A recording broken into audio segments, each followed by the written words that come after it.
Welcome to the tutorial on creating an ePortfolio site. To create an ePortfolio, the first thing you're going to do is log into the Fisher portal. So we're going to go to the my.sjfc.edu URL and you'll log in with your Fisher username and password, and that will bring you to this page, which is the Fisher portal. And then what we need to do is navigate to the Google Apps area. So we're going to look over here under the launch pad on the left, and we're going to click on Google Apps. So that will take you to the Google portion of your Fisher account.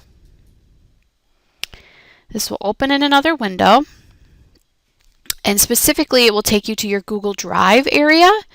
For ePortfolios, we actually use Google Sites. So what we need to do from here is navigate to that specific Google tool. So we're going to navigate up to the upper right corner. We're going to click on this little square of squares icon. And in the options here, we're going to choose Google Sites. Again, this will open in another tab. So you can do two things from here. You can either access any of the Google sites or ePortfolios that you have already created to this point. This would be the way that you get back to them.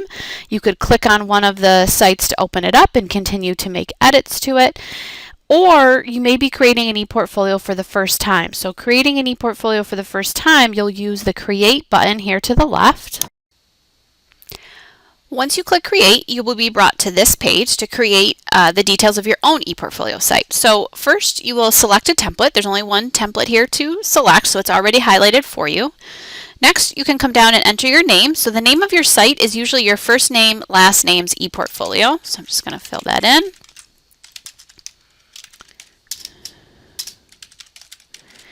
And you can see as you start to fill out the name of your site, it auto-populates the URL for your site. Now this is not the greatest URL, so we will customize this as well.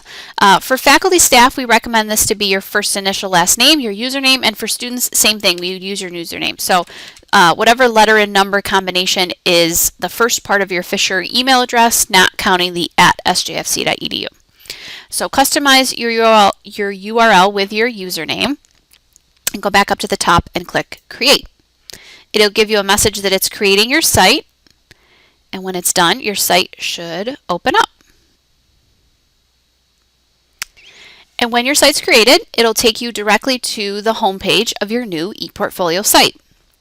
So just to give an overview of what is contained in the site, all of the starting template that you've created here means that all students will start with the same template, but obviously your ePortfolio is set up and intended to be a place for you to tell your own story. So this is just a starting point to get you some pages created and some templates to keep things going, but it is up to you to customize the site and make it match your own needs, specific to your major, to your special programs you might be involved in, and anything you want to tell as a story about yourself on your ePortfolio site.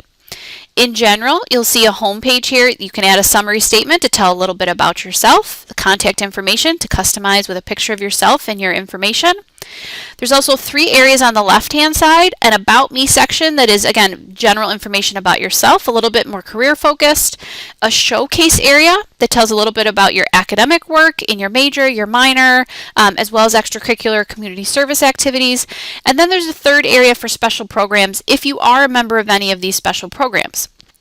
If you are not, then you can either repurpose these areas and change them to something else that you'd like to showcase on your ePortfolio, or you can delete these pages as well completely from your site. And there is a whole tutorial for editing and customizing the site navigation, which all of that information is then provided. In addition to those main areas of the site, you'll see these tabs across the top. These tabs across the top are the All College Learning Goals, and in each of these areas you'll be asked to reflect on each individual learning goal, both in your core courses as well as potentially in your major and minor or other activities that you're participating in your undergraduate experience at St. John Fisher.